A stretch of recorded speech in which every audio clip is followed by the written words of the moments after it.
Alors, bonsoir à toutes et à tous, soyez les bienvenus dans cette émission que nous dénommons Causerie Renaissance afrocentrée.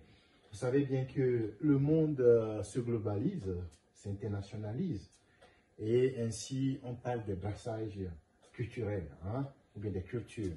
Comme je le dis souvent, le brassage culturel fait le monde de demain. Donc, nous sommes ici dans une petite ensemble, bien dans cette émission, pour parler des grandes problématiques qui touchent la communauté africaine. Alors, comme on le dit souvent, entre nous, on se salue, peut-être. Peut-être, mon frère. Voilà. Alors, Otep, ça veut dire quoi?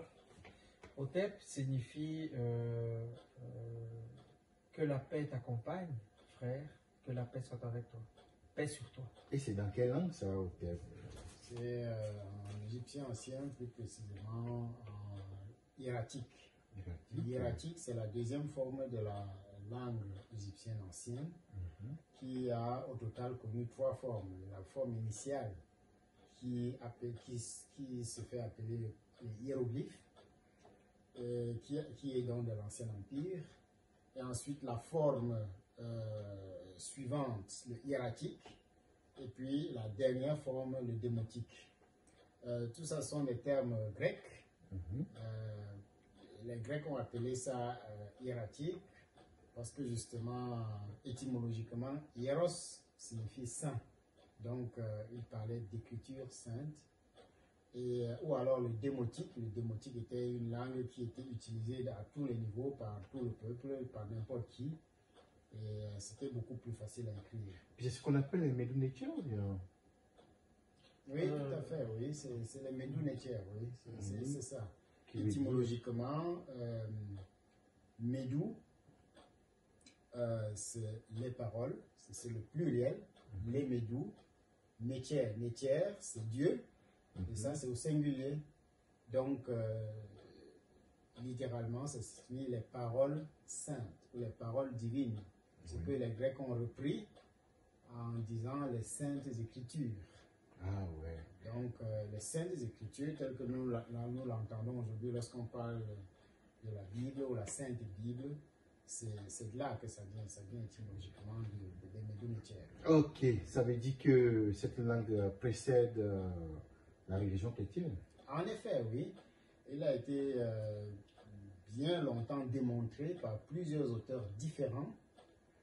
Nous voulons citer ici un auteur principal qui, dans notre mouvement afro-centré, est un auteur à consulter à tout prix et à conseiller à tous ceux qui nous suivent, le professeur Cheikh Anta Diop. Il est un des auteurs qui l'a démontré, mais sinon il y en a beaucoup. Il y a Martin Bernal, pour citer un auteur occidental, le Codern. Ils ont tous montré que la civilisation gréco-latine a ses sources en Égypte. Donc il a notamment écrit un livre intitulé « Les racines gréco-latines de la civilisation égypto-nubienne ».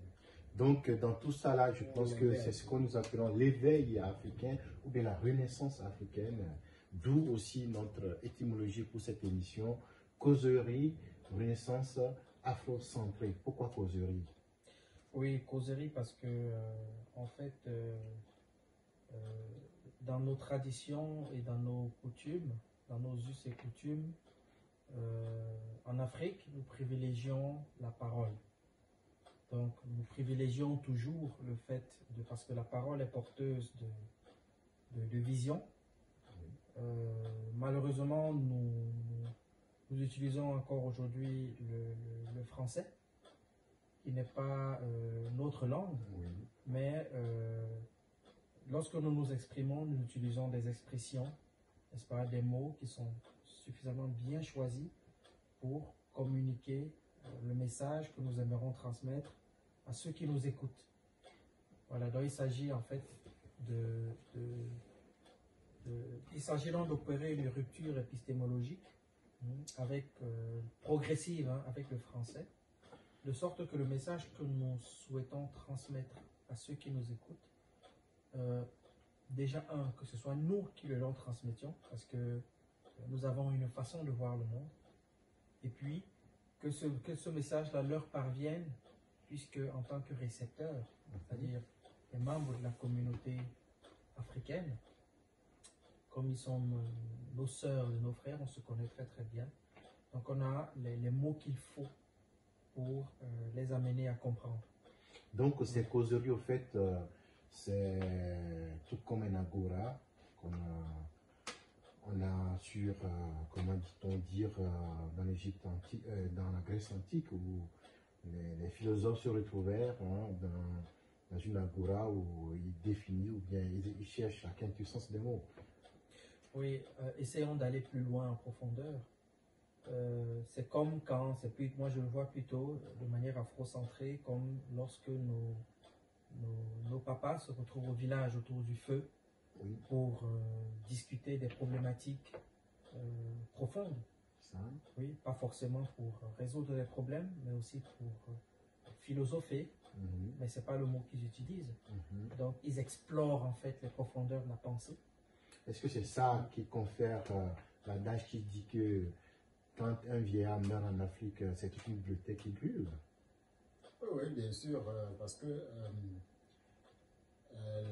l'adulte en Afrique n'est pas seulement adulte du fait de son âge arithmétique, mais aussi de l'expérience qu'il a vécue et de l'immensité de la sagesse qu'il dispose. Une sagesse qui, très souvent, est tout aussi longue, tout aussi lointaine dans le passé que l'homme noir lui-même est lointain dans l'existence. Parce que on a souvent dit que notre histoire est de transmission orale. Il y a quelque chose de vrai là-dedans. Et il reçoit donc de façon orale beaucoup d'enseignements des anciens qui eux aussi l'ont reçu. Nous connaissons par exemple la tradition des griots qui sont capables de raconter des histoires sur 50 générations qui sont des histoires réelles, vécues. Ce ne sont pas des histoires imaginées. Donc c'est de cette façon-là qu'il faut comprendre que le sage est d'un savoir immense qui remonte à plusieurs générations et qui fait que justement lorsqu'il meurt, c'est presque une bibliothèque qui disparaît. Ça veut dire qu'en Afrique, l'école c'est toute une vie. En effet, oui, l'école... Bien sûr qu'on ne dessert pas les diplômes, mais je pense que... Oui, je crois que c'est ça justement le retour psychomental que nous avons à faire, c'est que nous devons comprendre que l'école africaine est beaucoup plus éducative que l'école occidentale à laquelle nous allons. L'école occidentale nous permet juste d'avoir un savoir, j'allais dire, spécialisé, un savoir orienté vers des choses, vers la technologie, la production de la technologie. Le salaire, la matière. Voilà. Alors que le savoir africain, beaucoup plus vaste, englobe tous les domaines de la science et de l'existence et vont avoir pour but d'édifier l'être humain en tant qu'être de façon ontologique. Donc c'est lui qui est édifié avec le savoir dans son être. Alors, nous sommes en train de parler de l'être humain, c'est ça, l'être humain, apparemment, on a l'impression que l'Africain, à un moment donné, est éjecté des grands concours, des grandes conférences. En quelque sorte, je m'aurais dit que l'Africain a été oublié et nous devons réparer ça, ou bien c'est ça que nous sommes en train de dire ici dans cette causerie, c'est plutôt, nous essayons de prendre la voix pour parler ou bien de remettre l'Africain au centre de l'humanité. Oui, ta question est effectivement très importante. Vraiment, la pertinence que tu soulèves, il faut comprendre que cette question remonte à la question de la chosification de l'homme noir, de notre peuple, remonte à il n'y a pas très longtemps. Il n'y a pas très longtemps. Il y a à peu près 2525 années que nous savons que nous avons été attaqués. Mais si on compare 2525 ans par rapport à la longue période où l'homme noir a été seul à construire l'humanité et à transmettre à l'homme l'humanisme, on ne peut pas comparer. C'est vraiment un peu comme Peanuts. Oui. Et autour de cette table, nous avons des signes quand même qui montrent, par exemple, la photo de George Freud, qui témoigne ou bien qui actualise ce que tu viens de dire. Je peux te laisser approfondir. Oui, je voulais justement revenir à... Il faut revenir à l'histoire si l'on veut comprendre le présent. Si l'on veut comprendre le présent. Pour pouvoir justifier les actes ignobles, n'est-ce pas, commis par les esclavagistes, encore qui sont que le dernier maillon de la chaîne, n'est-ce pas, il a fallu que, à la fois la papauté, donc les papes, ici je parle par exemple de la bulle papale au niveau de Nicolas V, n'est-ce pas, il a fallu que le clergé musulman en premier proclame justement la chosification de l'homme noir. Pour pouvoir, il fallait transférer à l'homme noir l'idée de l'humanité à la chose, au bien meuble, n'est-ce pas, qui peut être malléable, corvéable, à merci, à souhait. Donc justement pour pouvoir acquérir, parce qu'il faut comprendre que l'esclavage n'a pas été seulement pour faire souffrir le peuple noir. Le but de l'esclavage était justement acquérir du capital. Oui, comme quelqu'un a dit, ça veut dire que, au fait, le sort de ce monde a été le fruit quand même de nos grands-parents qui ont été déportés aux Antilles pour pouvoir permettre l'essor économique de l'Occident. Malheureusement, oui. Malheureusement, oui. Cruellement aussi, oui. Il faut comprendre que l'homme noir a dominé, n'est pas le bon mot, mais l'homme noir a dominé la terre historiquement pendant plus de 100 000 ans. Nous avons, sans faire du mal quand même aux autres. Sans faire du mal aux autres. Nous n'avons jamais, on ne retrouve pas encore jusqu'ici dans les écrits historiques, n'est-ce pas, dans les écrits historiques, quelques traces d'une guerre, n'est-ce pas, de religion venant de notre part. Donc, nous savons que aujourd'hui, tous les peuples de la terre considèrent l'homme noir comme à la marge de la société, comme à la marge de l'humanité. Mais en fait, c'est l'inverse. Il n'y a pas plus humaniste, il n'y a pas plus humanisant, et il n'y a pas plus humain que l'homme noir. Donc, c'est ça qui fait qu'aujourd'hui, nous voyons sur les réseaux sociaux pas mal d'Africains qui se lèvent quand même au sommet de la connaissance pour relater ce qui fut l'homme noir, afin qu'on puisse comprendre le présent et prévenir l'avenir. Donc, nous voyons ici, par exemple, un auteur qui est Amma Mazama, qui a écrit l'impératif afrocentrique. Je pense que le frère, vous allez nous dire quelque chose sur ce bouquin. Oui, Amma Mazama, c'est elle que nous voyons là en arrière-plan sur l'écran. Elle est professeure à Temple University aux États-Unis.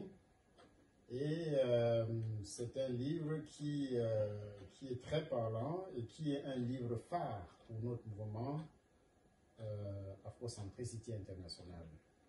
Et dans ce livre, elle parle de la suprématie blanche dans un premier temps. Mais en fait, elle parle de la suprématie blanche dans un premier temps pour introduire la problématique de l'homme noir. Il est question en fait pour nous, et ça dans les pages suivantes, elle en parle donc, il est question pour nous de faire un retour mental et de nous définir par rapport à nous-mêmes, d'avoir une propre lecture de notre histoire et de notre expérience et de définir l'idéal de notre civilisation nous-mêmes. Et puis, elle n'est pas seule. Dans un duo avec Molifi qui était à Santé, qui a d'ailleurs écrit la préface de son livre. Disons que son livre est aussi, si vous voulez, peut-être une traduction d'un livre que Molifi, qui était à Santé lui-même, a écrit en anglais. Donc, déjà sur le plan des deux langues principales occidentales, le français et l'anglais, ils se complètent. Donc, on peut conclure qu'aujourd'hui, notre peuple, si on veut parler des Africains ou bien au terme vrai des Kamites, là, nous avons pas mal d'outils à nous élever au même rang que les autres. Et c'est ça que nous voyons autour d'ici. Hein. Nous thématisons un peu le côté physique de cette causerie où nous avons quand même des instruments, hein, des objets, quand même. C'est ça, l'Afrique, c'est le physique. Et dans le physique, quand même, c'est la transmission de l'invisible ou bien de l'esprit. On est beaucoup dans la spiritualité que nous prônons et que, voilà, je pense qu'on va aller dans le vif du sujet, la question de l'afrocentricité qui nous appelle à un retour, hein, à l'ancestralité, à un retour aux valeurs de nos grands-parents. Et ici, je pense qu'il y a là, qui est quand même souvent sous l'autel afrocentré, Oui. où nous avons les bougies, nous avons une forme qu'on peut décrire. Il y a une croix Qui est la croix en C. qui est un peu, La voilà, croix, hein, oui. qui est un peu, on dirait que la croix des chrétiens, mais vous parlez d'une croix. Oui, c'est la croix Ankh qui est en fait le principe de la vie. Oui. Le principe de la vie, le principe de la dualité homme-femme, n'est-ce pas, du couple homme-femme qui manifeste justement la vie, puisqu'il faut un homme ou il faut une femme pour qui est la vie. Mais pourquoi la croix des chrétiens, on dirait qu'ils ont supprimé la valeur féminine? Il faut comprendre que il y a toujours cet aspect de falsification de tout ce que nos ancêtres, n'est-ce pas, y compris nos ancêtres de l'Égypte antique, Ouais. parce qu'avant l'Égypte antique, il y avait nos ancêtres dans la vallée, je dis dans la région du Congo, qui ont comme ça essaimé, hein, qui ont essaimé depuis le Congo pour aller coloniser l'Éthiopie, le Soudan et l'Égypte antique que nous connaissons. Donc pendant toute cette période-là, ils ont développé des principes spirituels qui sont basés sur notre cosmologie, n'est-ce pas, sur notre cosmogonie.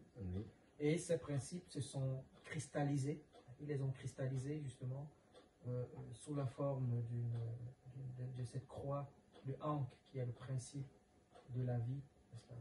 Et puis nous avons c'est l'œil de Rousse. En fait, il s'agit, cela symbolise, si vous voulez, la conscience créatrice de l'univers, du cosmos. La conscience qui émerge du nous, qui est la conscience qui a un regard sur toute l'existence, qui est donc représentée par cet œil. Et voilà la symbolique de cette représentation.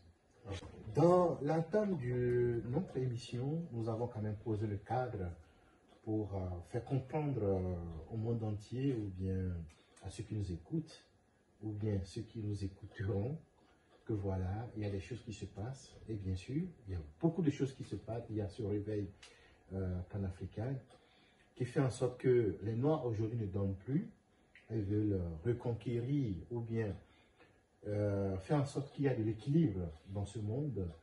Du coup, je vais essayer de nous inviter à nous présenter pourquoi nous sommes là ici aujourd'hui.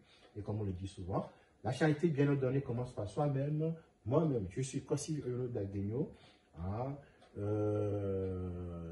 président de CAD, qui est Citoyen d'Action pour la démocratie et le développement. Donc avec ce mouvement, je dirais que depuis le Togo, effectivement je suis togolais, et je viens d'un peuple qui s'appelle Akposso, c'est un peuple guerrier au Togo, vous voyez, et dont notre histoire remonte à l'Égypte antique. Ça fait qu'il y a des similitudes dans tout ce que, par exemple, Cheikh Anta Diop décrit par rapport à la civilisation égyptienne. Et là, je me sens vraiment descendant des grands pharaons négroïdes en Égypte antique. Du coup, il y en a beaucoup de nous, vous le savez bien, si nous sommes en Occident, ce n'est pas notre plein gré, il y a eu la situation que nous connaissons tous. Donc, je suis arrivé ici et j'ai eu ce souci de travailler avec un organisme qui permet aux Africains ici d'être outillés face à tout ce qui nous arrive, les grandes problématiques du racisme et ses consorts. Et puis, j'essaie aussi de faire, ou bien d'avoir un pas aussi en Afrique, au Togo et au Burkina Faso avec cet organisme. Et là, j'ai découvert tout récemment l'afrocentricité qui me parle beaucoup. Et c'est là où j'ai fait votre connaissance. Donc, ensemble, nous allons cheminer, nous allons cheminer afin que les grands idéaux qui naissent aujourd'hui puissent être compris par les nôtres, parce que vous savez, aujourd'hui, l'Africain n'arrive plus à se définir comme avant. Nous avons une définition au pluriel, nous avons les afro-descendants, les afro-péens, tout ça là, je ne sais pas quoi. Je pense qu'on a un grand travail à faire pour unir, pour unifier déjà notre communauté, d'où notre travail ici, et nous sommes à Fribourg. Donc, je vais vous laisser vous présenter et aussi de définir effectivement le cadre ou bien la section, le travail, même la quintessence de ce que nous voulons faire, qui est quand même un sacrifice, un grand sacrifice pour permettre à l'homme noir voilà, de revenir ou bien de prendre sa place. Il faut que nous prenions maintenant notre place et que nous libérons la voie. Alors, je vous laisse la parole. Merci. Je m'appelle Sogol Singh. Je suis du peuple Bassa, au Cameroun, comme on le dit d'habitude.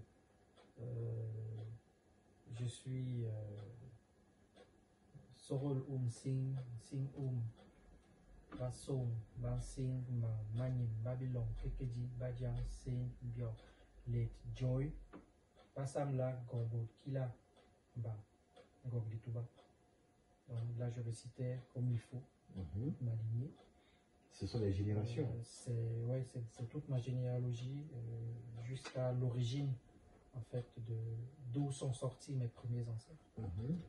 De la grotte de Ngoglituba, dans ma région Bassa, au Cameroun. Donc je suis le responsable, le coordonnateur des activités d'Afrocentricity International pour le canton de Fribourg. Afrocentricity International, Fribourg a ouvert en février 2021, donc tout récemment. Et nous menons des activités de sensibilisation auprès de notre communauté, on en parlera tout à l'heure. Il faut aussi comprendre qu'au-dessus d'Afrocentricity International Fribourg, il y a la division Afrocentricity International Suisse, qui elle est basée à Genève. Voilà, le Chenouti Odju qui est responsable. Et puis je suis le vice-chenouti pour la Suisse. Donc nous avons décidé de rapprocher un petit peu l'idéal afrocentrique, l'idéal afrocentré de nos sœurs et de nos frères qui sont un peu disséminés un peu partout dans les cantons. Donc nous les invitons comme ça à nous contacter, à nous inviter si besoin. Nous nous déplaçons pour aller vers les sœurs et les frères qui se sentent isolés, pour les amener justement à porter le message qu'il faut, afin qu'elles comprennent les véritables enjeux pour le peuple noir. On dirait que nous essayons de créer un pont d'accrochage, voilà, entre les Africains, si j'ose dire comme ça. Oui, il faut comprendre qu'en dehors de l'aspect purement individuel, où il faut rencontrer chaque personne, les problématiques, les enjeux sont différents selon les personnes. Il y a aussi les rapprochements du point de vue associatif, des groupements. Par exemple, il y a la communauté ivoirienne, il y a la communauté togolaise, il y a la communauté béninoise. Il faut rencontrer un petit peu tout le monde. Déjà, les écouter, surtout. Dans ta présentation, on ne sait pas de quelle communauté tu viens. Je viens du peuple Bassa.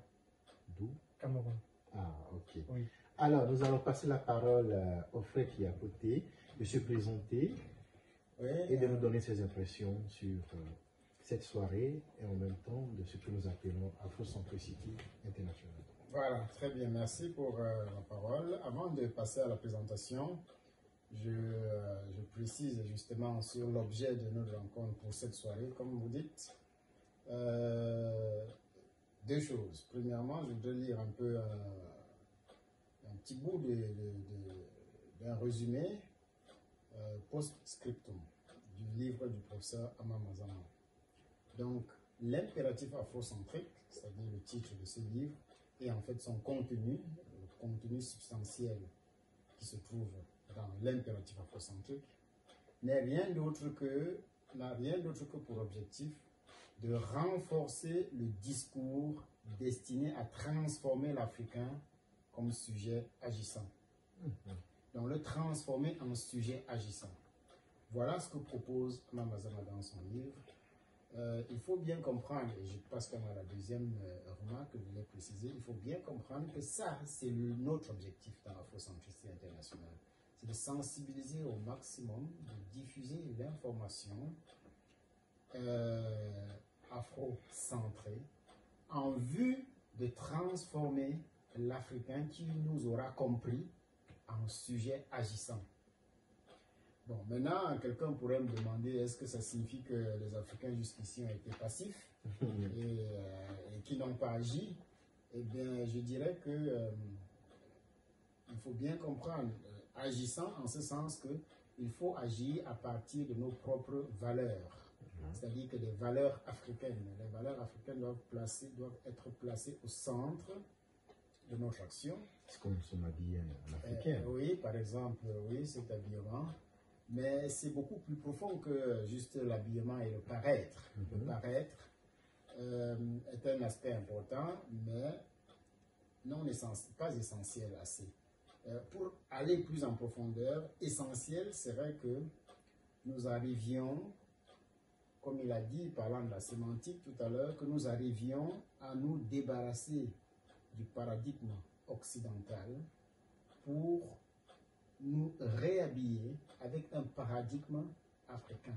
Qu'est-ce que cela veut dire? Ça veut dire que, en termes plus simples, nous devons cesser de répéter l'éducation occidentale qui nous est chuchotée à l'oreille pour faire une rupture épistémologique, comme il a si bien dit tout à l'heure, pour faire une rupture avec ce paradigme occidental et nous exprimer, réfléchir, penser l'avenir à partir de nos valeurs, de notre propre expérience.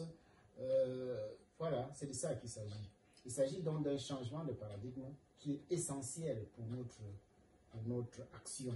Si on ne part pas sur cette base, toute action que nous faisons, en fait, vise à reproduire l'Occident, parce que nous pensons dans le paradigme occidental. Nous passons donc, au fil des ans, à reproduire l'Occident, ce qui nous est chuchoté à l'oreille. Très bien. Alors, dans notre causerie là, vous pouvez vous présenter un peu? Je me présente. Je m'appelle Tetu Kenny. C'est un nom assez significatif. Je suis originaire du peuple Bamileke à l'ouest du Cameroun. Et Tetu, dans sa définition étymologique Bamileke, signifie la santé. En égyptien ancien, c'est Senep. Donc, et puis Kenye, c'est un nom qui est donné à un enfant dont on a qui est, si vous voulez, dont on a la prémonition qu'après lui viendra des jumeaux. Ah, des jumeaux. Ouais, donc c'est une responsabilité. Symbolisé par cette statuette. En effet, oui. Tout à fait. Okay. Très bien. Nous aussi, on a ça dans mon peuple Akposso, dans le peuple Akposso d'où je viens. Ouais. Par exemple, la notion des jumeaux est très, quand même, centrale aussi. Ouais. Mais nous, c'est quand les jumeaux naissent et on essaie d'avoir un autre enfant qui peut être garçon ou fille, voilà, oui. Pour pouvoir résoudre ou bien l'idée des trois piliers. Ouais. Donc il faut une nouvelle naissance pour pouvoir équilibrer les deux en cas de culturel. Alors, très bien. Donc, et puis, ça s'est passé, ça s'est produit. Après vous, il y avait les Oui, jumeaux. bien sûr, oui. Après moi, il y a eu des jumeaux qui sont Ah, nés. oh là là. Ce qui a été vérifié, ce qui Ça. montre que les ancêtres ne se trompent pas. Hein. Voilà, justement. Donc, la théorie selon laquelle le culte des crânes est à bannir, je crois qu'il est clair pour nous ici et pour ceux qui nous suivent que nous n'adhérons pas. Déjà commencé depuis les États-Unis, c'est cette notion d'afrocentricité. Ça vient d'où? Oui, je vais y aller de manière terre à terre pour que les uns et les autres, les sœurs et les frères qui vont nous écouter, voient exactement peut-être de quoi il s'agit. Voilà. Tout à l'heure, on a parlé de vêtements. Il faut qu'on commence à abandonner un peu ces costumes sous 45 degrés, n'est-ce pas, et aborder nos vêtements un peu plus légers qui sont plus adaptés à nos températures. Je voulais dire il faut qu'on parte un peu de cette idée de l'africanité vers l'afrocentricité. Vous voyez, l'africanité, c'est quoi? C'est le fait d'arborer, n'est-ce pas, de se vêtir d'un vêtement qui donne l'impression de se représenter soi. Mais alors qu'au fond de nous-mêmes, on est complètement étranger à qui nous sommes. Vous voyez? Ouais. Voilà. C'est comme une femme qui fait des rastas, des mèches, qui fait des tresses, mais pourtant, à la maison, la manière dont elle éduque ses enfants, c'est une éducation complètement occidentale, ou occidentalisée, complètement aliénée. Il y a les exemples, il y en a tellement. Voilà. Donc l'idée, c'est de se dire, il faut partir de l'afrocentricité, faire un travail en profondeur. Il faut partir de l'africanité, n'est-ce pas, qui est juste du vernis, voilà, en quelque sorte du vernis, pour aller en profondeur et découvrir son afrocentricité. L'afrocentricité, c'est quoi? Molefique était à santé définit l'afrocentricité comme une théorie du changement social. Voilà. C'est une théorie, c'est une philosophie qui permet à l'homme noir, précisément parce que dans l'afrocentricité, il y a africain, donc qui permet à l'homme noir de devenir l'acteur de sa propre histoire, de commencer à, dès l'instant où il prend conscience, n'est-ce pas, de son annihilation, de son aliénation, dès qu'il prend conscience de son éloignement par rapport à ses racines, à sa source, d'opérer un retour vers les traditions ancestrales, de se ressourcer, de puiser l'énergie dans ces enseignements-là, en relation avec nos anciens, les initiés, n'est-ce pas? L'afrocentricité met au centre les ancêtres. On ne peut pas être afrocentré si on néglige ses ancêtres. C'est la base. Est-ce qu'il y a, comment dit-on, une différence entre l'afrocentricité et le grand terme qu'on a toujours connu qui est le panafricanisme? Bon, ce qui est important ici dans la relation des deux, c'est de mentionner que l'afrocentricité précède le panafricanisme. Pourquoi cette affirmation? Eh bien parce que l'afrocentricité, si vous voulez, est comme le soubassement. Parce que l'afrocentricité porte sur plusieurs piliers. Et un pilier essentiel, c'est la spiritualité. Cette spiritualité, vous voyez, si vous voulez, est le soubassement de toute société, de toute civilisation. Et donc, il ne peut pas avoir le panafricanisme qui est plutôt un mouvement assez plutôt politique, porté vers l'organisation de la cité. Il ne peut donc pas avoir lieu de façon pérenne si le soubassement n'est pas donné. C'est en cela que l'afrocentricité précède le panafricanisme et un socle pour le panafricanisme, un socle essentiel à l'existence même du panafricanisme. Si on lui enlève ce socle, le panafricanisme n'aura jamais lieu. Il n'aura jamais lieu. Pour donner encore un résumé succinct, parce que c'est un livre que j'ai déjà parcouru, j'ai rapidement retrouvé une section qui définit de façon succincte l'afrocentristé. Donc on peut dire que l'on peut dater l'apparition de l'afrocentristé à 1980, année marquée par la publication du livre Afrocentricity, The Theory of Social Change. L'afrocentristé, la théorie du changement social, comme a dit le frère Oum tout à l'heure. Donc, théorie élaborée par Molefi Assanté. Donc, brièvement définie, l'afrocentristé se présente comme le moteur d'une reprise en charge de nous-mêmes par le biais de l'activation proactive, systématique et consciente de nous-mêmes, de notre africanité, afin d'assumer notre part d'espace humain.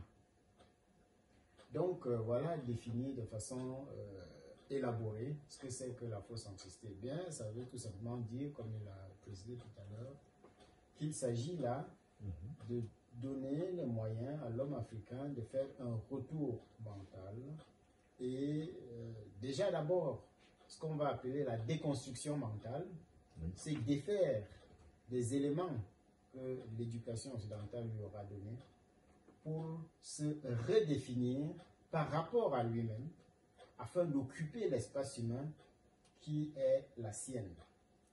Pour faire un exemple simple, je prends la domination de la guerre. Très souvent, nous allons parler de la guerre de 1939 à 1945, nous parlons de guerre mondiale. Voilà tout ce que nous apprenons à l'école.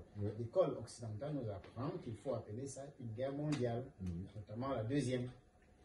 Eh bien, lorsqu'on regarde les faits qui ont accompagné cette guerre, on se rend compte que cette guerre n'a pas eu lieu en Australie, cette guerre n'a pas eu lieu en Afrique, c'est une guerre européenne.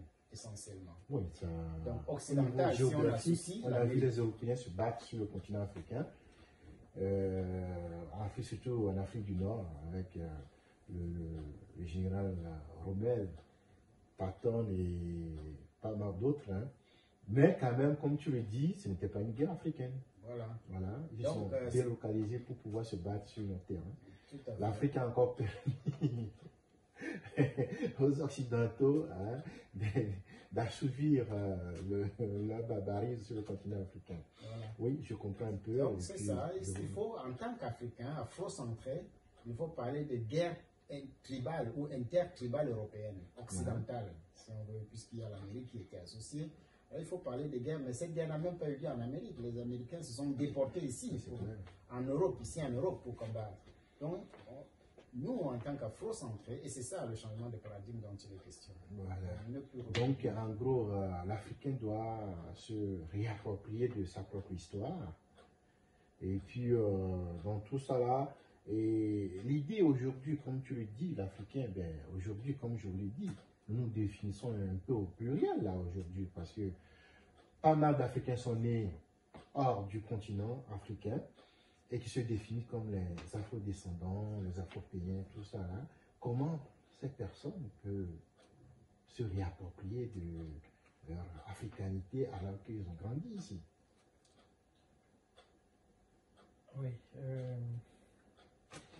cette question, je pense que ça commence à être très intéressant. Ça commence à toucher la question qui fâche. C'est ce qui m'intéresse le plus. Il faut comprendre qu'il y a un... Nous sommes complètement perdus, vous voyez. Nous sommes complètement... D'habitude, quand on dit aux personnes que nous rencontrons que nous sommes complètement aliénés, parfois le mot aliéné, comme il n'est pas adapté à nos langues, on ne comprend pas tout de suite. Mais l'expression perdu, on comprend tout de suite. Quand on dit à quelqu'un dans nos langues que tu es perdu, il sait. Soit il est fou, soit... vous voyez un petit peu. Voilà. Donc nous sommes complètement perdus. Il y a un lien, il y a le cordon ombilical qui est rompu. Vraiment, le cordon ombilical est rompu. J'ai encore discuté avec certains frères cette semaine ici à Fribourg, et où la plupart du temps, je mentionne l'idée de retour inconditionnellement. Voilà, de retourner à la source. Beaucoup me disent que ils ne savent même pas d'où ils viennent. Par exemple, un Congolais qui dira moi, ça fait longtemps que mes parents sont partis du Congo, et puis je n'ai plus aucune attache au Congo. Vous voyez? C'est malheureux. C'est malheureux. Parce que c'est inconcevable. C'est inconcevable. Vous savez, en tant qu'Africains, nous avons une communauté, une vraie communauté de souffrance. Parce que, oui, nous avons une vraie communauté mondiale de souffrance. L'historique, le présent. Surtout historique. Ouais. Parce que nos frères qui sont en Guadeloupe, Haïti et aux États-Unis, par exemple, donc tous ces anciens pays, Tarana, Karokera et tout ça, qui vivent depuis des générations, qui sont descendants d'esclaves, déportés, sont nos parents. Voilà. Nous, les vivants d'aujourd'hui, ce sont nos parents, ce sont nos frères. Et la souffrance qu'ils vivent, qu'ils subissent aux États-Unis, par exemple, quand on voit George Floyd qui continue encore, qui a subi encore les méthodes, les mêmes méthodes qui ont été appliquées pendant l'esclavage. Et malgré ça, dernièrement, au niveau de l'actualité, il y a encore les mêmes barbarismes qui se reproduisent. Et ce qui est drôle, et pour se redéfinir par rapport à lui-même, afin d'occuper l'espace humain qui est la sienne. Pour faire un exemple simple, je prends la dénomination de la guerre. Très souvent, nous allons parler de la guerre de 1939 à 1945, nous parlons de guerre mondiale. Voilà tout ce que nous apprenons à l'école. L'école occidentale nous apprend qu'il faut appeler ça une guerre mondiale, notamment la deuxième. Eh bien, lorsqu'on regarde les faits qui ont accompagné cette guerre, on se rend compte que cette guerre n'a pas eu lieu en Australie, cette guerre n'a pas eu lieu en Afrique, c'est une guerre européenne, essentiellement. Oui, ça, donc occidentale, si on associe... On a vu les Européens se battre sur le continent africain, en Afrique, surtout en Afrique du Nord, avec le général Rommel, Patton et pas mal d'autres. Hein. Mais quand même, comme tu le dis, ce n'était pas une guerre africaine. Voilà. Ils sont délocalisés pour pouvoir se battre sur notre terrain. L'Afrique a encore permis aux Occidentaux d'assouvir la barbarisme sur le continent africain. Voilà. Oui, je comprends un peu. Donc c'est ça. Il faut, en tant qu'Africain, afro-centré, il faut parler de guerre tribale ou intertribale européenne, occidentale, si on veut, puisqu'il y a l'Amérique qui était associée. Il faut parler de guerre, mais cette guerre n'a même pas eu lieu en Amérique. Les Américains se sont déportés ici, en Europe, ici en Europe, pour combattre.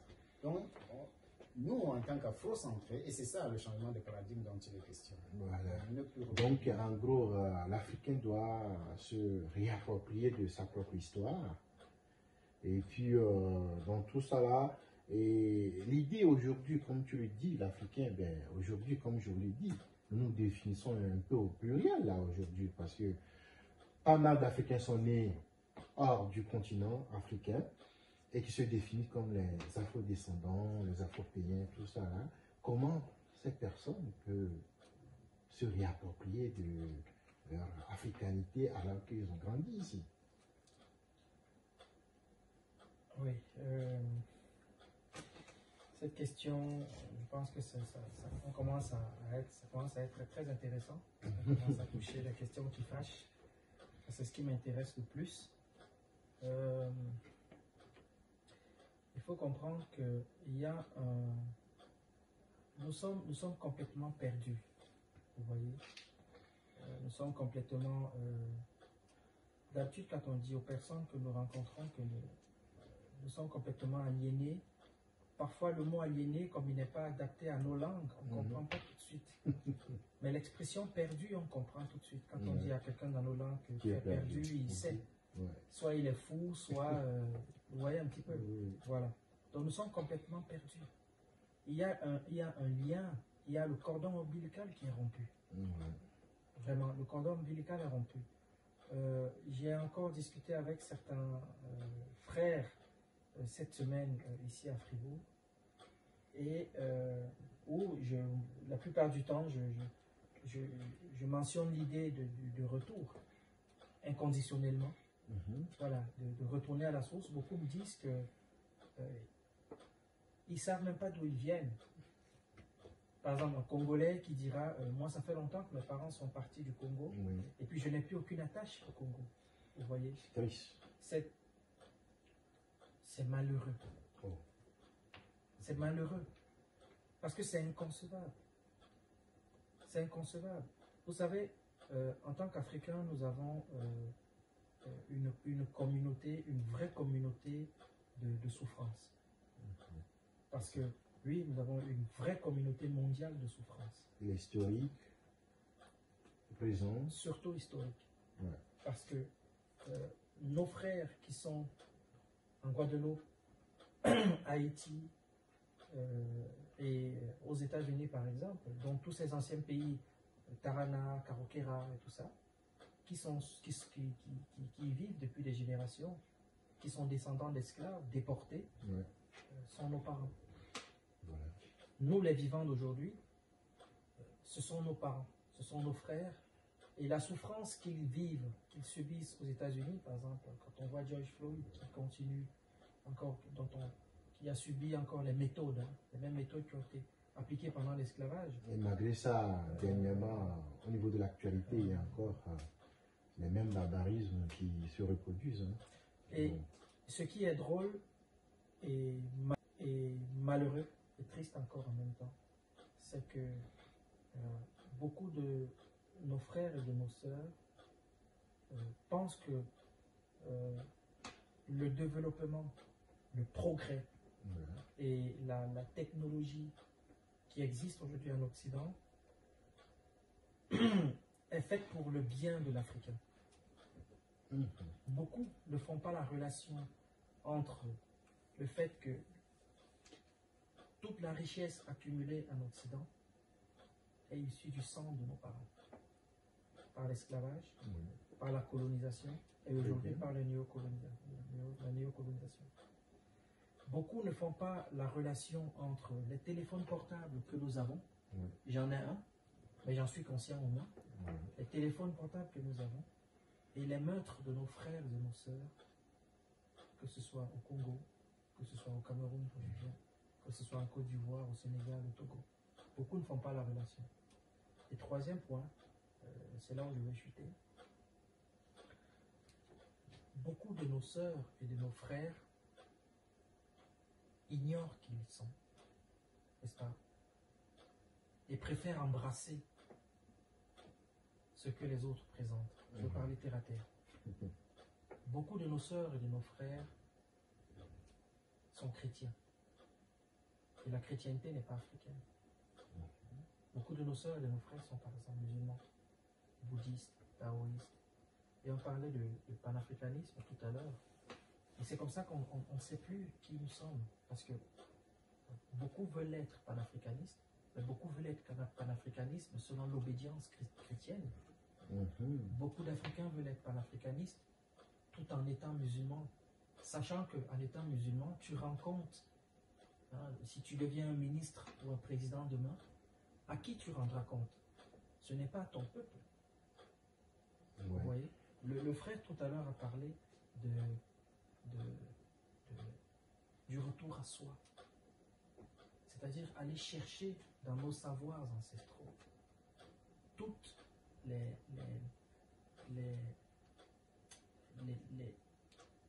sciences que nos ancêtres ont développées. Partir sur la base de ces sciences, parce que ces sciences ont fait le monde. Donc partir sur la base de ces sciences-là, travailler, parce qu'il ne s'agit pas simplement de trouver cette boisson aujourd'hui et de se dire, ok, on est arrivé à la fin de la science. Non, il faut continuer de l'enrichir. Voilà, nous avons le devoir aujourd'hui en tant que notre génération d'enrichir les savoirs ancestraux que nous ont légués nos parents et nos ancêtres. Et puis le frère tout à l'heure a parlé de deux piliers d'Afrocentricity Oui. international, à savoir la spiritualité, il a parlé de la politique. Est-ce qu'on a d'autres piliers au niveau de cette organisation mondiale? Oui, en fait, l'Afrocentricité opère sous 4 domaines principaux. Parmi les 4 domaines, il y a l'aspect vraiment intellectuel, donc éducatif. Il y a le domaine économique. Nous avons l'intention de créer, de développer et de faire croître nos affaires par nous-mêmes, pour nous-mêmes, dans notre intérêt, dans nos intérêts. Il y a l'aspect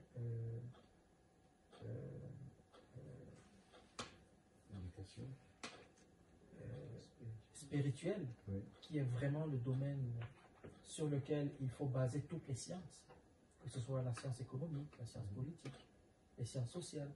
Voilà. Et il y a les domaines socio-culturels. Vous voyez. Donc,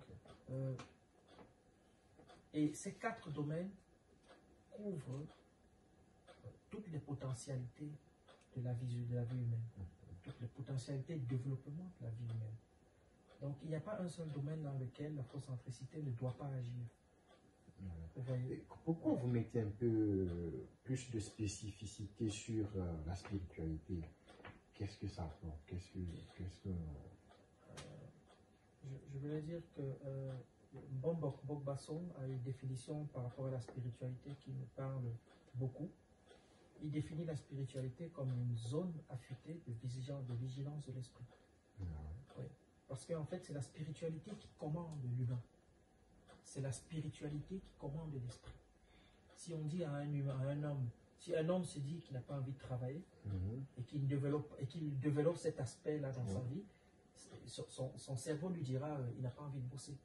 Donc la spiritualité kémite ou bien kamite par exemple a des principes. Est-ce qu'on peut parler de quelques principes de la spiritualité kémite? Oui, nous basons en fait à Afrocentricity International et avec d'autres, avec Molefi qui était ici à Santé et Mamazama, nous basons notre spiritualité sur l'idéal que nous appelons la Maat. Voilà. La Maat est un concept, c'est une vision du monde qui a été développée par nos ancêtres qui ont immigré dans la vallée du Nil, n'est-ce pas? Oui. De l'Égypte antique, qui regroupe 7 principes. 7 principes majeurs que sont la droiture, la justice, la vérité, l'équilibre, l'harmonie, la justesse, la réciprocité. Donc c'est 7 principes qui guident en fait le professeur Amamazama et Mambo. Donc en tant que dirigeante d'Afrocentricity International, elle est prêtresse vaudou. Vous voyez? Vaudou. Elle est prêtresse vaudou. Tu prononces un mot très fort là. Le vaudou qui est perçu comme quelque chose de maléfique. Oui, justement, selon le paradigme occidental, ouais, parce que c'est justement, il s'agit d'une spiritualité africaine. Et lorsque les missionnaires colons arrivent en Afrique et qu'ils décident de missionner l'Afrique, de diffuser et de populariser le christianisme, ils se rendent compte que, tiens, ce ne sont pas des peuples non croyants, ils ont une spiritualité. Et entre autres donc le vaudou, et tout ce qui n'est donc pas chrétien doit être diabolisé, parce que le but en fait, diaboliser le vaudou, c'est pas une fin en soi, mais la finalité en soi, c'est de prendre, c'est de délocaliser mentalement, psychiquement et mentalement cet Africain. Et la meilleure façon de le délocaliser, c'est diaboliser sa spiritualité. Voilà pourquoi, force, en fait. Oui, voilà pourquoi, selon le paradigme occidental, le vaudou va être présenté comme comme le diable, comme une mauvaise spiritualité. Jusqu'à ce que les Noirs eux-mêmes, aujourd'hui, renoncent. Exactement, à ce oui, qui les est Noirs qui le vont à fondement l'école de la occidentale spiritualité. et qui reproduisent l'école occidentale, justement, vont diaboliser leur propre spiritualité. Alors, pour revenir à ce que le frère disait et qui va justement dans ce sens, c'est-à-dire que de l'importance de la spiritualité, vous avez posé la question tout à l'heure, pourquoi Afrocentrisme met l'accent sur la spiritualité? Et je viens d'expliquer pourquoi l'Occident a intérêt à la détruire. Alors, une confirmation, nous retenons de l'histoire, en 1835, voilà un Anglais du nom de Lord Macaulay qui va faire un discours au Parlement britannique. C'était le 2 février 1835. Alors, qu'est-ce qu'il dit? J'ai voyagé à travers l'Afrique. Je n'ai pas vu de mendiants ni de voleurs.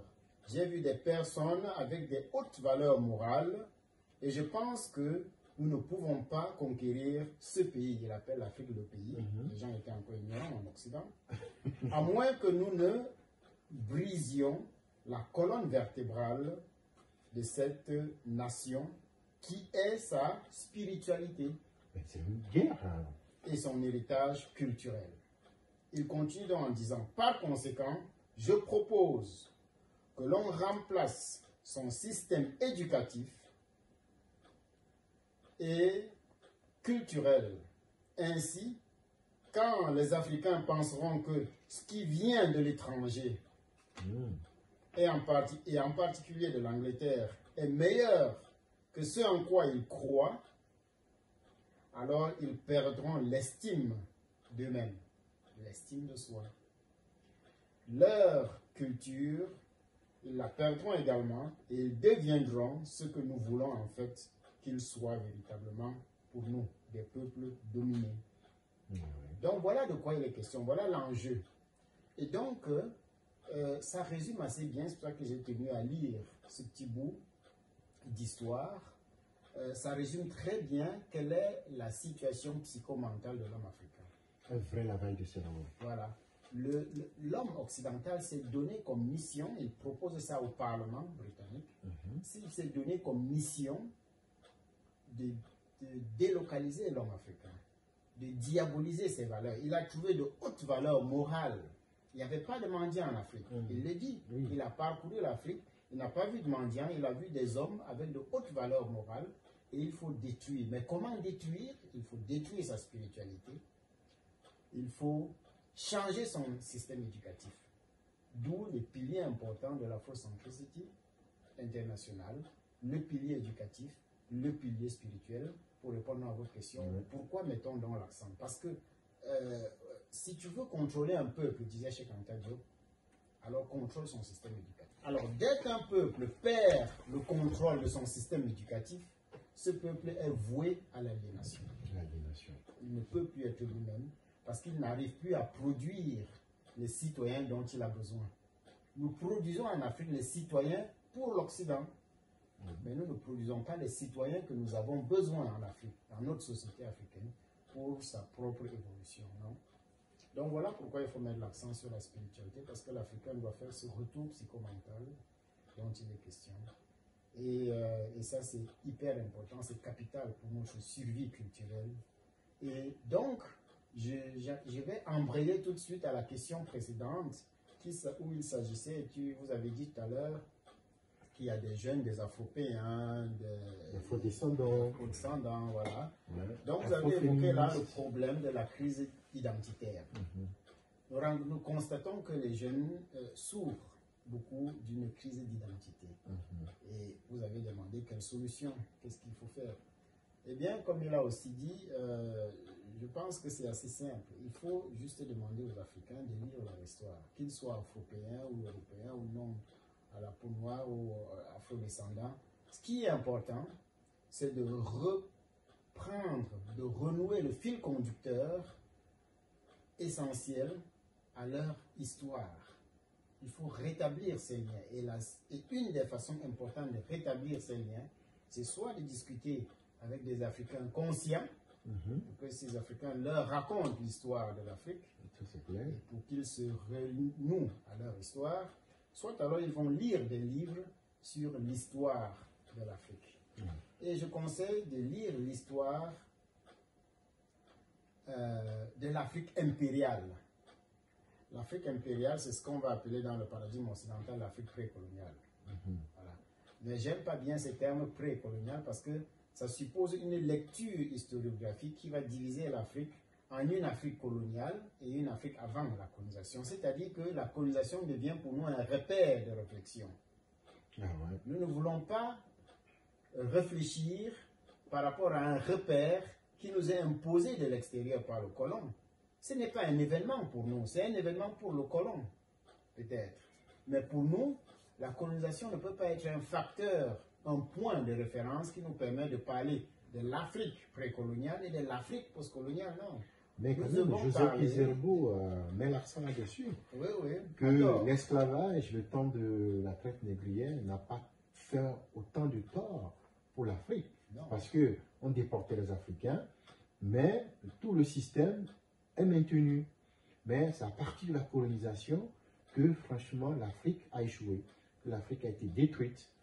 Donc, je ne sais pas si vous dites que ça peut pas être un repère, mais comment dans notre paradigme on peut arriver à thématiser ça? C'est que le retour mental, psychomental et éducatif signifie qu'il faut reprendre les valeurs, les hautes valeurs morales dont il est question là, chez Lord Macaulay, les hautes valeurs morales que nous avions avant l'arrivée du colon. Nous devons les reprendre et nous devons nous référer à cela. Nous ne devons pas nous référer à ce qui a été détruit. Voyez-vous? Donc, parler de l'Afrique détruite, c'est bien de le savoir, de savoir ce qui a été fait. Mais nous ne devons pas nous baser dessus parce que la lecture, c'est une portion de notre histoire et c'est une portion fruste de notre histoire. Mais c'est notre histoire. Bien sûr, nous ne devons pas la nier. Mais cependant, pour nous édifier, il nous faut reprendre les valeurs que nous avons abandonnées au moment où la destruction a commencé. Donc, c'est une tâche lourde pour Afrocentricité Internationale.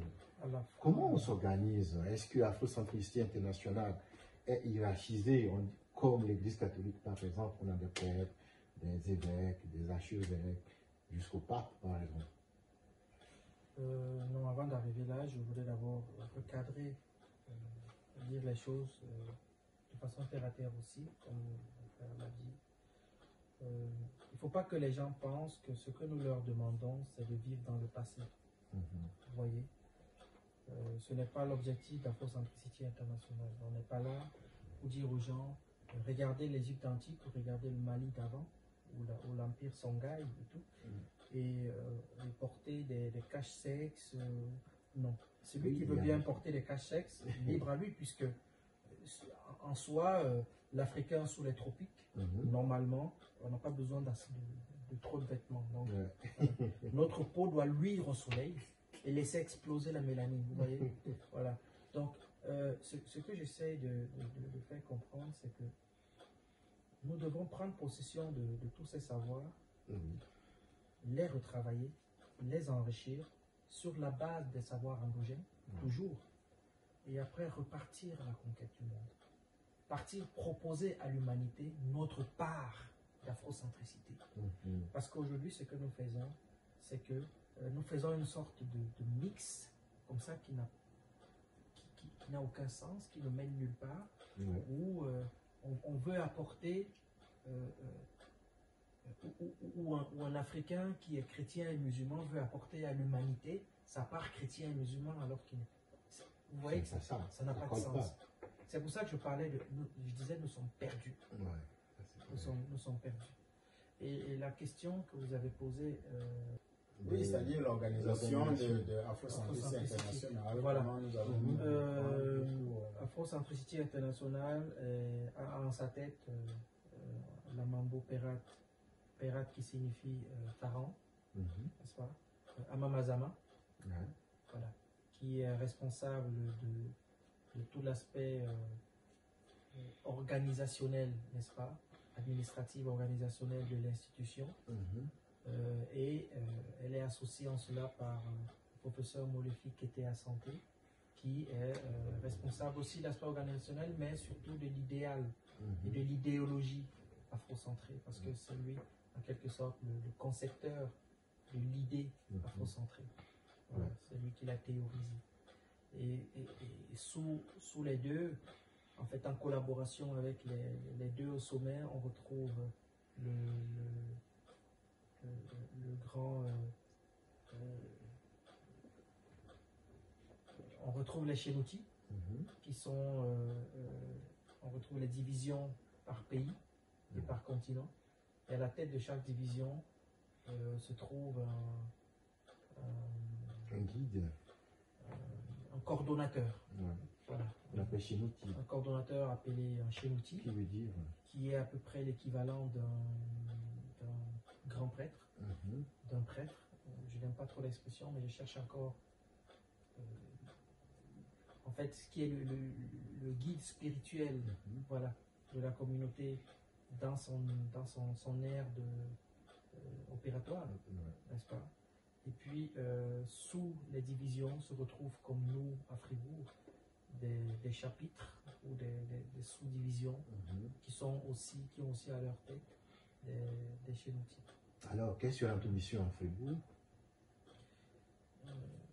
Notre mission à Fribourg, ben déjà de faire connaître Afrocentricité International ce qui est important, c'est que nous ne voulons pas des adeptes, des membres, nous ne recrutons pas. Mais nous souhaitons bien sûr que tous ceux qui s'y intéressent viennent d'eux-mêmes et soient véritablement engagés et intéressés à faire ce retour psychomental dont je parle assez souvent. Ça, c'est très important.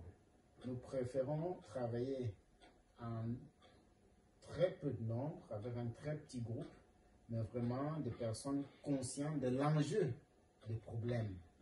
Et ce n'est pas... C'est tellement évident, les problèmes que l'homme noir vit dans le monde.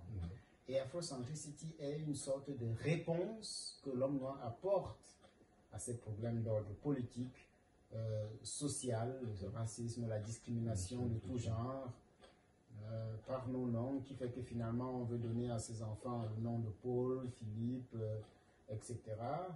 Et même certains qui portent les noms africains vont essayer de les mettre en retrait au maximum et n'utiliser vraiment que lorsqu'ils sont obligés de le faire. Non, c'est pas ça le but. Donc voilà l'enjeu.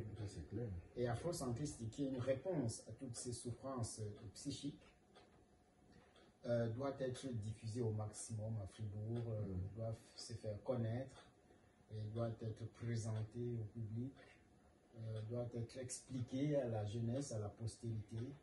Et voilà notre mission. Très bien, merci beaucoup. Et puis, est-ce qu'il y a des signes distinctifs qui montrent que telle personne est afrocentrée?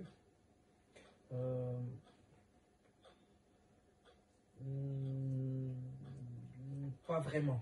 Pas vraiment, mais vous portez des croix. Oui, nous portons des croix-en-C, comme on l'a vu, qui sont des signes de vie. Encore une fois, il faut faire une différence entre l'africanité et l'afrocentricité. Voilà.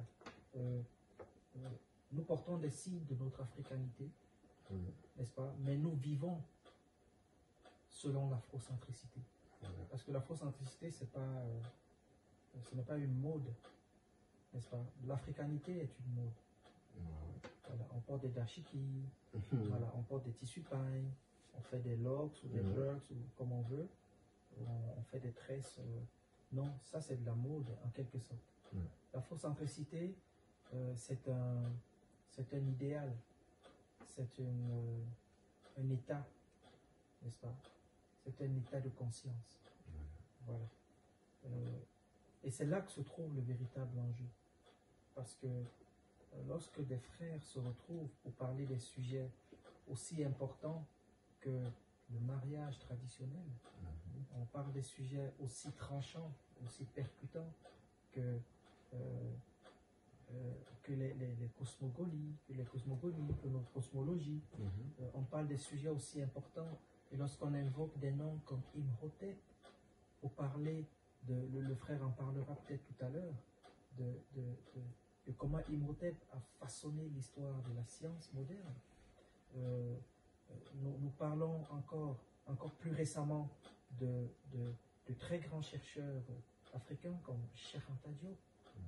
Nous parlons, l'afrocentricité par exemple se base dans son organisation mondiale, n'est-ce pas, sur l'idéal qu'a véhiculé un immense monsieur qui s'appelle Marcus Garvey, qui a créé aux États-Unis le Universal, n'est-ce pas, Negro Improvement Association. C'est-à-dire que c'est un mouvement universel, comme ça, une organisation universelle pour la promotion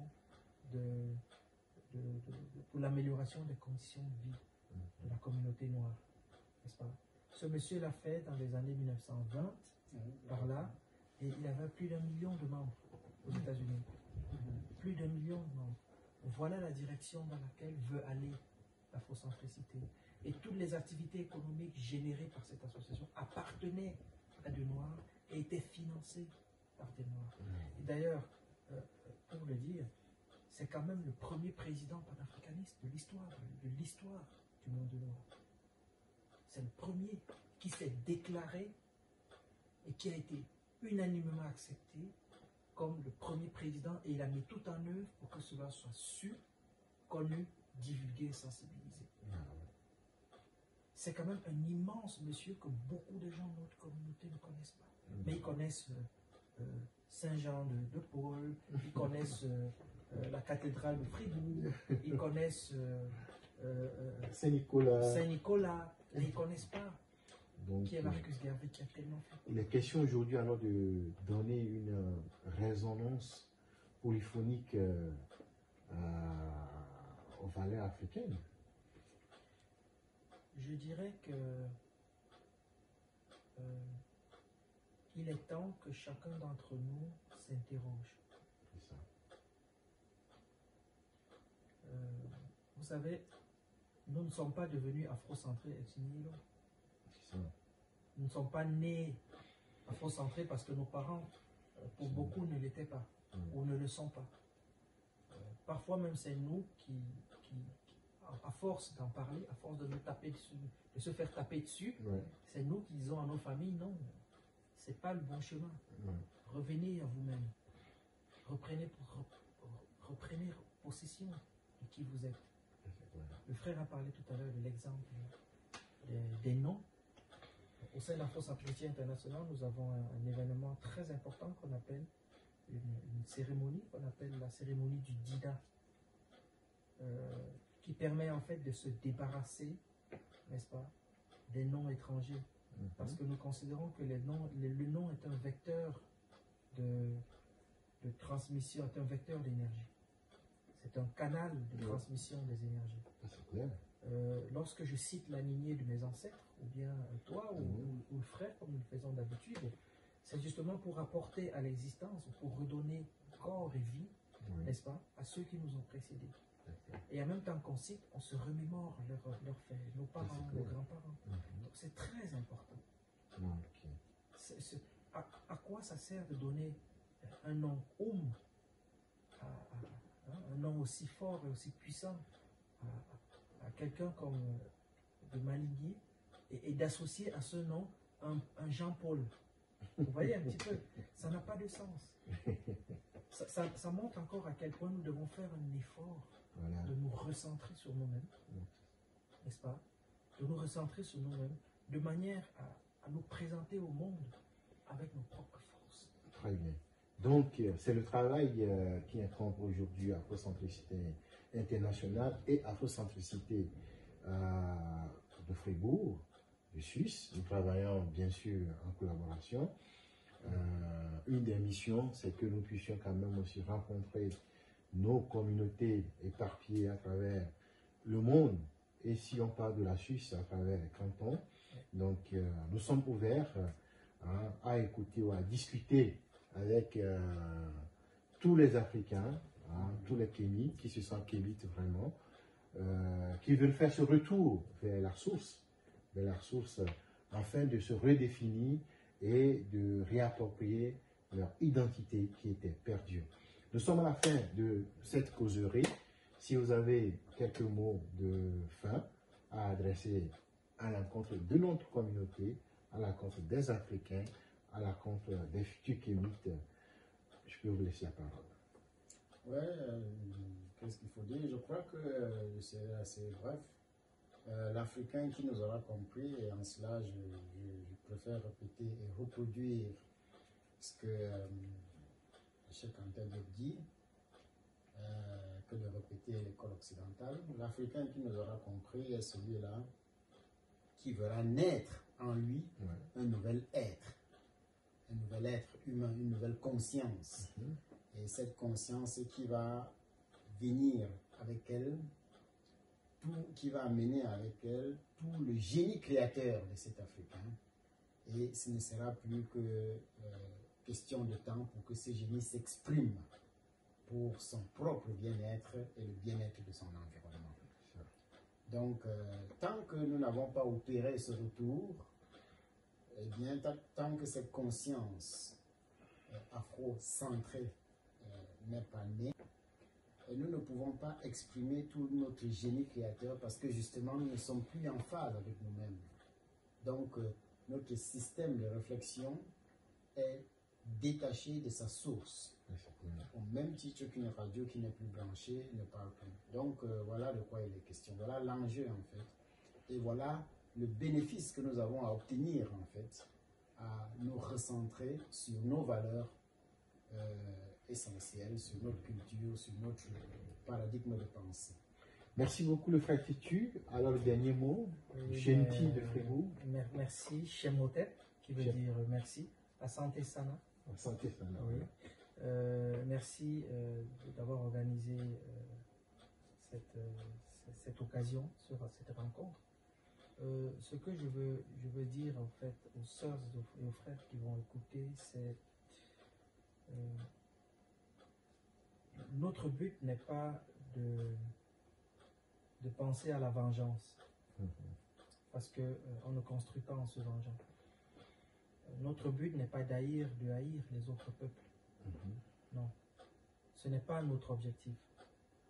Notre objectif n'est pas de dire que les Blancs, nous ne les aimons pas. Nous les haïssons parce qu'ils nous ont fait du mal. Non, ce n'est pas notre objectif. Si ça avait été cet objectif-là, vous l'auriez déjà su il y a très longtemps. Notre but est de nous aimer nous-mêmes.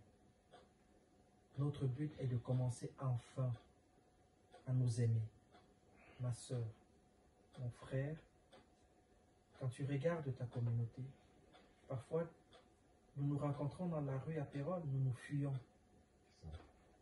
Parfois, nous nous rencontrons, nous sommes deux étudiants de deux nationalités africaines différentes et nous ne nous parlons pas.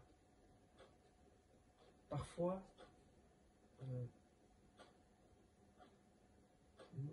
nous adoptons des comportements qui n'ont rien à voir avec qui nous sommes. Nous devons abandonner ces vêtements qui nous détruisent, qui créent justement, comme le frère l'a tellement bien dit tout à l'heure, qui rompt le placenta, le cordon ombilical entre nous et qui nous sommes. Voilà, qui nous éloigne de nos ancêtres. Aucun Africain ne peut bâtir sa vie s'il s'éloigne de ses ancêtres. Ceux qui méprisent leurs ancêtres aujourd'hui seront méprisés par leur descendance demain. Donc il y a ce travail de construction à faire. Il y a ce travail de déconstruction aussi à faire que nous faisons à Afro-Centricity International Fribourg. Venez à notre rencontre. Nous sommes disponibles pour discuter de tous les sujets qui fâchent. Notre objectif n'est pas de vous mépriser. Et nous ne demandons pas que vous nous méprisez aussi. Notre objectif est justement de vous interpeller et d'attirer votre attention sur des sujets que nous trouvons quand même suffisamment pertinents pour l'avenir de notre peuple. N'oublions pas que avant, je vais chuter par là. Aujourd'hui, les religions révélées, les religions que nous adoptons, sont en quelque sorte comme la solution finale d'un long processus qui a commencé par les guerres, c'est-à-dire la violence, qui a suivi par l'économie, c'est-à-dire tout ce qu'on connaît comme système capitaliste et tout. Et aujourd'hui, on arrive à un moment où l'une des solutions qui permet de nous garder en fait dans l'aliénation que nous subissons, c'est l'aspect religieux. Et la solution que les Anténor Firmin, tous ces illustres penseurs ont développé, n'est-ce pas? Et que nous avons trouvé quelle est la solution idéale pour nous en sortir. Nous avons quand même essayé d'être les plans quinquennaux en économie. Ça n'a pas marché. Parce que ces plans quinquennaux étaient basés sur l'idée que les autres avaient du plan quinquennal. Nous avons essayé d'avoir des présidents de la République, ça n'a pas marché. Il est temps que nous retournions à notre spiritualité. Il est temps que l'Africain mette ses ancêtres au centre de sa propre existence. Il est temps. Il est temps. Alors, merci beaucoup. Il est temps, voilà, il est temps.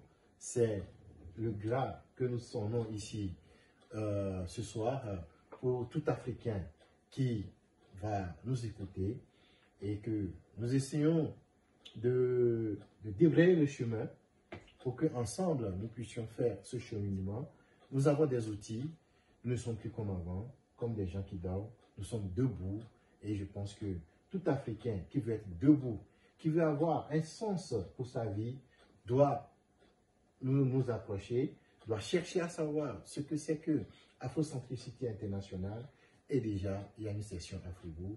Vous, les Fribourgeois, les Québec de Fribourg, nous sommes là pour vous écouter et nous vous ouvrons nos portes à bras le corps pour vous accueillir et enfin redonner ce sens, ce dynamisme à notre communauté afin qu'on puisse discuter égal à égal avec les autres. Merci et à la prochaine. Au tête!